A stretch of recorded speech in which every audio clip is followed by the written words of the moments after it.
รียเป็น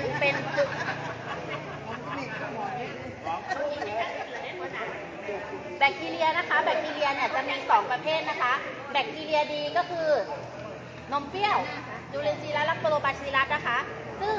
สิ่งเหล่านี้ไม่มีทางธรรมชาตินะคะเราต้องเติมเข้าไปนะคะพวกแลคโตบาซิลลัสนะคะก็จะมีต้นทุนสูงเนาะกับอย่างที่3คือเชื้อราเราไม่ต้องการมันนะคะเชื้อราเราไม่ต้องการมันเพราะฉะนั้นสิ่งที่เชื้อราชอบที่สุดคือร้อนอบอ้าวเราได้ข้อมูล3อันแล้วแสดงว่าถ้าเราจะหมักถังหรือภาชนะที่เราหมักจะต้องไม่อยู่ในที่ร้อนอบอ้าวนะคะและถังที่เราจะหมักและเชอร์รี่ที่เราจะหมักจะต้องมีรสหวานถ้าเชอร์รี่เราหวานน้อยเราก็แค่เติมของหวานเข้าไปจะเป็นน้ำตาลก็ได้หรือจะเป็นผลไม้รสหวานก็ได้นะคะส่วนระยะเวลาอย่างที่บอกว่าเมื่อมันเสียมันจะเปรี้ยวเพราะฉะนั้นเมื่อหมักแล้วเราต้องคอยเช็คดูว่าในถังของเราเปรี้ยวหรือยังนะคะ